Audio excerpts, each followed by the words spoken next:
ಎಲ್ರಿಗೂ ನಮಸ್ಕಾರ. ಈ ದಿನ ನಾನು ಅಧಿಕ ಮಾಸದಲ್ಲಿ ಹಾಕುವ ರಂಗೋಲಿ ಬಗ್ಗೆ ಹೇಳ್ತಾ ಇದ್ದೀನಿ. ಹಾಗೆ ಅಧಿಕ ಮಾಸದಲ್ಲಿ ಹೇಳುವ ಒಂದು ಶ್ಲೋಕನೂ ಹೇಳ್ತಾ ಇದ್ದೀನಿ. ಅದನ್ನು 33 ಸರಿ ಹೇಳ್ಕೋಬೇಕು. ಅಧಿಕ ಮಾಸ ಇದೇ ತಿಂಗಳು 17ನೇ ತಾರೀಕಿನಿಂದ ಜೂನ್ 15ನೇ ತಾರೀಕು ತನಕ ಇರುತ್ತೆ.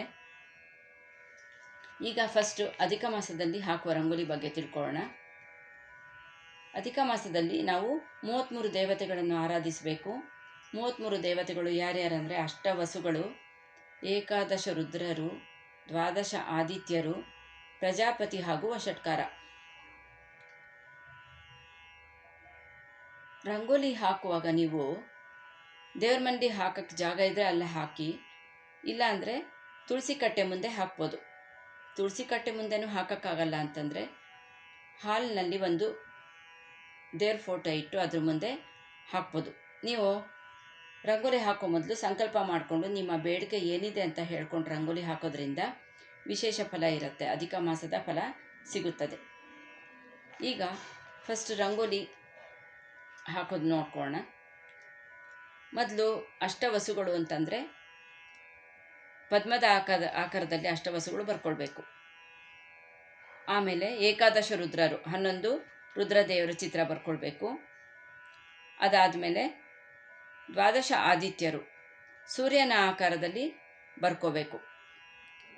ಇದೆಲ್ಲ ಆದಮೇಲೆ ಸುತ್ತಲೂ ಮಂಡಲ ಹಾಕಬೇಕು. ಮಂಡಲ ಹಾಕಿ ಎಲ್ಲ ದೇವ್ರ ದೀಪ ಹಚ್ಚಿ ಅರಿಶಿನ ಕುಂಕುಮ ಪೂಜೆ ಮಾಡಿ ಮಂತ್ರಾಕ್ಷತೆ ಪೂಜೆ ಮಾಡಿ ಆಮೇಲೆ ಪ್ರದಕ್ಷಿಣೆ ನಮಸ್ಕಾರ ಮಾಡಬೇಕು. ಈಗ ಅಧಿಕ ಮಾಸದಲ್ಲಿ ಹೇಳೋ ಶ್ಲೋಕ ಹೇಳ್ತೀನಿ.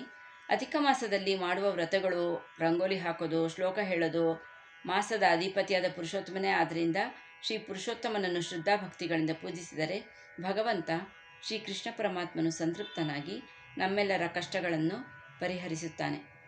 ಈಗ ಶ್ಲೋಕ ಹೇಳ್ತೀನಿ.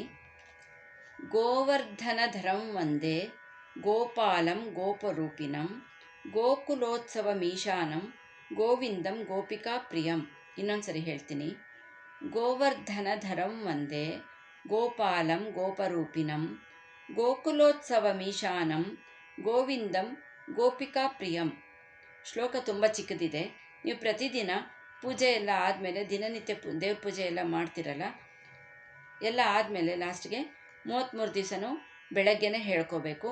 ಬೆಳಗ್ಗೆನೇ ಹೇಳ್ಕೊಳ್ಳೋದ್ರಿಂದ ಅಧಿಕ ಮಾಸದಲ್ಲಿ ಪುರುಷೋತ್ತಮನಾದ ಭಗವಂತನನ್ನು ಭಕ್ತಿಯಿಂದ ಪೂಜಿಸಿದರೆ ಕಷ್ಟಗಳೆಲ್ಲ ಪರಿಹಾರವಾಗುತ್ತದೆ.